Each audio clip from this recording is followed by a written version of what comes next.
The news and rumors landscapes around your Boston Celtics are absolutely barren as we are in late August here. So I decided on today's show to answer 5 burning questions for your Boston Celtics in the 2025-2026 NBA season. There's a lot of question marks, so we're just only going to answer 5 today. If you guys want another video like this, let me know down in the comments section. But before we get started on today's show, make it known if you're a diehard Celtics fan on today's video by liking it. Go down below, smash that thumbs up icon if you missed the Boston Celtics, because we're about as far away as it gets from the Celtics season starting. Go down below, smash that thumbs up icon, like today's video.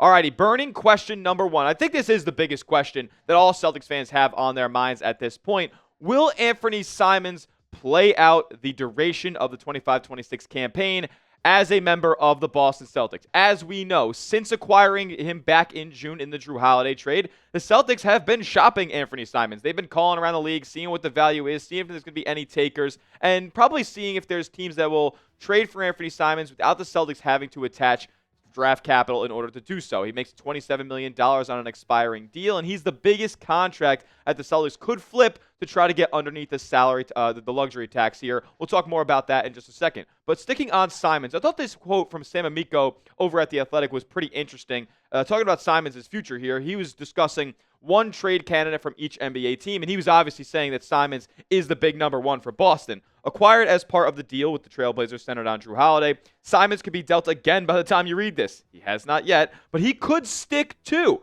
Interesting little nugget there. There are worse players to have around in the absence of Jayson Tatum. Look, in my opinion, I think it all depends on how Anfernee Simons plays this season. Yeah, like when you talk about a high-volume three-point shooter, elite athlete who can get downhill, that's probably a really good player to have next to JB and JT, but there are major concerns about his defense, overall playmaking ability. Like, he's a fine player. He's put up really solid production in his time in Portland, but it's been for a lot of losing organizations. Like, yeah, he averaged 23 points a game back in 2023-2024, but I'm pretty sure they picked like 6th overall in that draft, and I think they were originally in the top 3 odds to win the lottery. So like these were for losing basketball teams. There's a lot, you could argue it's a lot of empty production, but what you can't argue is the skill set that Simons provides. But now, as far as him returning to the Celtics long term, could he stick with this team?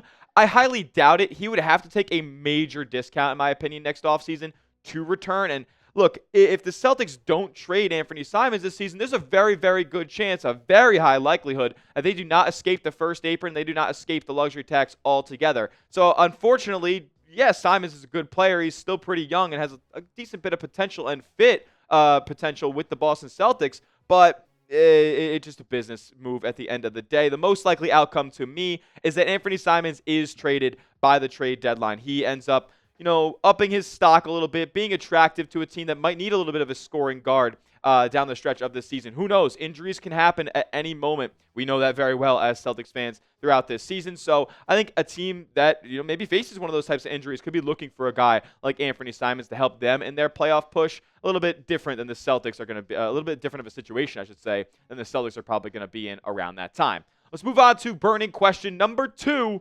How many games will Jaylen Brown and Derrick White play this season? Now, I don't know if this is like something that is keeping Celtics fans up at night, but it is a question that is on my mind because, look, this team that's going to go out there in 25-26 is not very good. If you look at what the projected rotation is right now, like, is this a contender to you guys? Is this a team that's going to be playing for an Eastern Conference title, for an NBA title this season with a ton of other teams drastically improving this offseason? The Celtics obviously taking a couple, maybe more than a couple steps back. You have Chris Boucher and Neemias Queta rounding out your front court right now. That is not all that inspiring considering where the Celtics were just a year ago. Look, this team is just not a contender. It's okay to be in that situation. You don't have to be, and nobody is, at the top of the NBA year in and year out. We thought the Warriors would never stop their dynasty, and to be honest, they kind of never did. But now look at them. Like, they're not, at the top of the association anymore. Surely they're fighting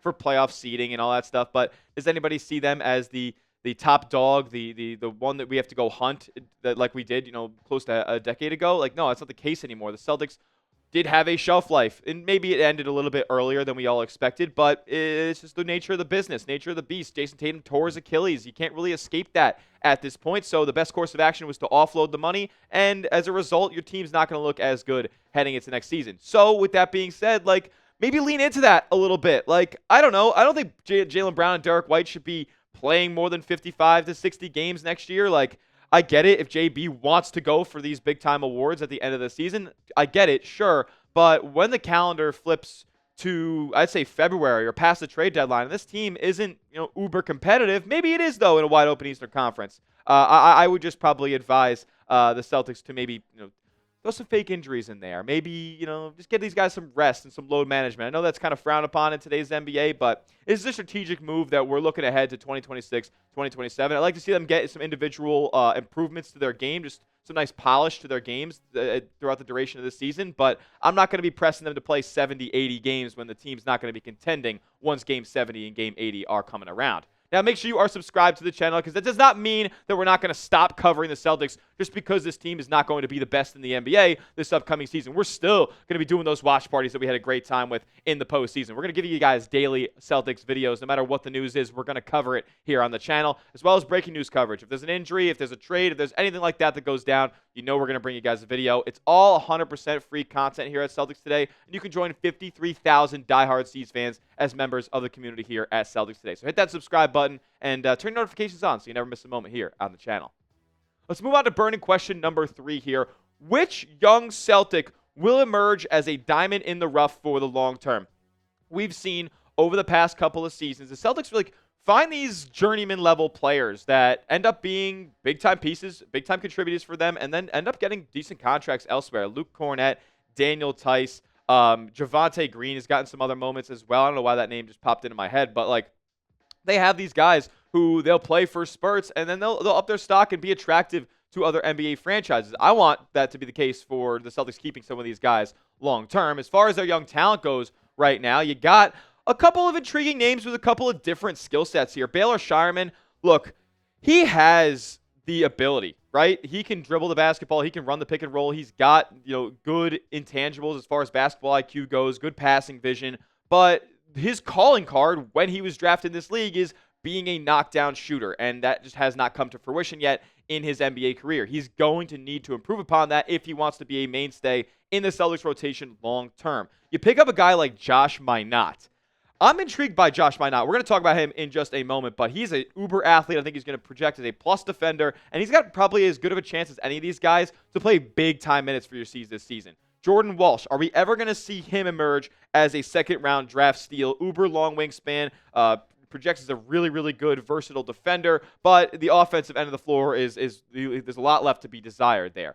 Ugo Gonzalez, look, you can't teach heart, you can't teach energy, you can't teach bounce, and that's what this guy has got. Is he going to command a ton of minutes this upcoming season? I'm not so sure, but if I had to guess the best long-term play out of these 5, it's probably going to be Ugo Gonzalez, and that's probably the plan that Brad Stevens and the Celtics have. I threw Luka Garza on here as well. He is 26, but he hasn't gotten a crazy big opportunity yet in the NBA, and this is going to be his biggest one upcoming this season. I expect him potentially to become maybe like a Kelly Olynyk level player like the Celtics had way back when, and like the Celtics version of it. I think Olynyk has improved a lot as his career has gone on. Maybe Luka Garza never gets to those heights, but Celtics Kelly Olynyk, I would love to see if Garza can emerge into that type of role. Now, my pick to click, though, like we just talked about, Josh Minott. I think he's a really underrated young player, man. He hasn't gotten the opportunity just yet. He's only 22 years old, 6'8", long wingspan, can jump out of the gym. I think he's going to be a guy who chases down offensive rebounds, attacks the basket, maybe gives you a little bit of rim protection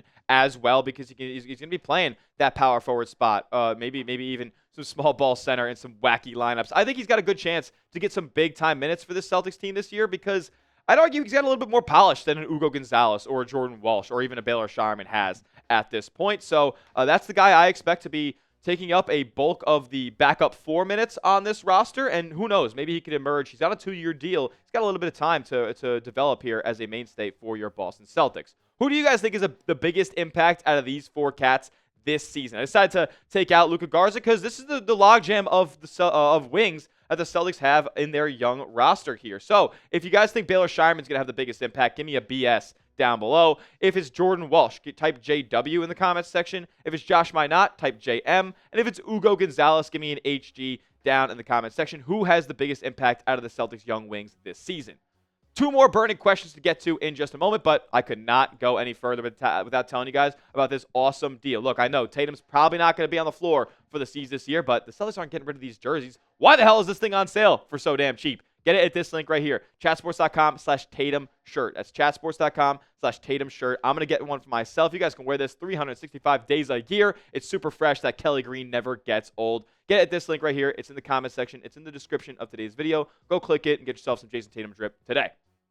Alrighty, burning question number 4. Are the Celtics going to get under the luxury tax by season's end? And this kind of correlates a little bit with our burning question number 1, is that will Anfernee Simons play the duration of this season with the Boston Celtics? If that's not going to be the case, there's a good chance the Celtics could try to get under that luxury tax. Now, what do we know about the books right now for Boston? They are about $4 million over that first apron, and when you get underneath the first apron, a lot more is wide open to you, like salary-wise, flexibility-wise. You get the non-taxpayer mid-level, you get the biannual exception, just more roster flexibility when free agency rolls around next summer. And then if you get under the luxury tax entirely, which you're about $12.1 million over, I mean, you avoid the luxury tax repeat penalties for the next 3 seasons. You can go back into the tax and be big-time spenders, and that's good news for our new ownership here, where they can be kind of getting the books going when the 26-27 year comes around. Jeff Clark of Celtics Blog had a little bit more rationalization here for us, and he said, the Celtics are so close to getting underneath the first apron, I don't see why they don't find their way under it by the end of the year.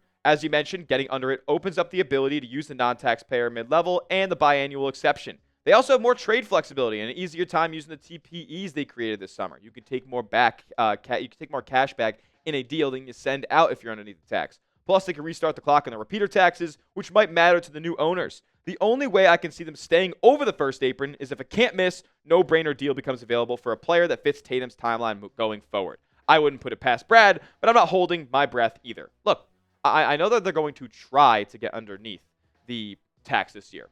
I don't think that no-brainer deal is going to come along for the Boston Celtics. And I don't know if Anfernee Simons would be the main ship going back in a quote-unquote no-brainer deal. So they're going to try to get underneath the tax, but will they succeed? It's probably going to be pretty difficult because obviously Simons has to be included. You're not trading Sam Hauser, at least this season. So Simons is going to have to be the big chip going away. But how many teams can clear $15 million in cap because he makes $27 million and the Celtics are $12 million over? So how many teams can take in an additional $12 million extra onto their books? It's very, very minimal, if any teams at all. So a third team might be needed, and that always gets a little bit confusing, tough to kind of iron out. And the Celtics, in that case, might have to attach some draft capital and be able to get off of Anfernee Simons' contract. Now, as far as players who will not be involved in any sort of these deals, in my opinion, this upcoming year, it's pretty simple. JB, Derrick White, Peyton Pritchard, Sam Hauser, and Jayson Tatum. Pretty much the only rotation members that are remaining on this Celtics roster from the 24 championship team. So don't expect any of these guys to get traded at this point. Now, burning question number 5. Will Jayson Tatum return to the floor for the Celtics this upcoming season? Look, the easy answer is no. He's not going to. He's recovering from probably the worst injury you could have as a basketball player, and it just makes no sense for Tatum to return. Like I mentioned previously, the Celtics are not going to be the world's biggest contender, but with a wide-open Eastern Conference, they absolutely could be in the play-in or 6th seed race when it gets to March and April. So there's going to be Celtics fans out there when Tatum is probably going to be saying, I'm feeling 100%, I'm ready to get it back out there, that want him back on the court. And I just think that's not going to be all that smart. Brian Scalabrine told us why in just a couple of days ago. He said, there's a reason the NBA season is 82 games. Just watch a playoff game and watch a preseason game. There's so many levels in between. Getting thrown back in the middle of a race when you're trying to get out of the play-in tournament and you're playing those meaningful high-level games, that is not ideal. Not just for your Achilles, but for your body. There needs to be some build-up.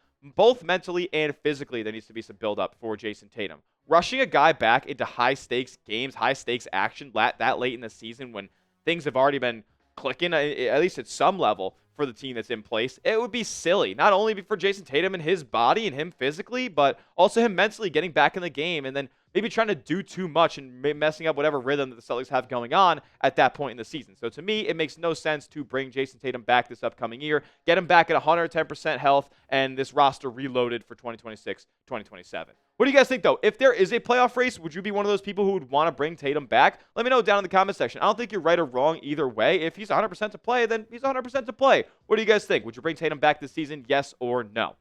that will do it for today's edition of Celtics Today by Chat Sports. Make sure you are subscribed to the channel for all the latest Celtics news and rumors that will come before the start of the regular season. And we'll see you guys all in the next one. And as always, let's go C's.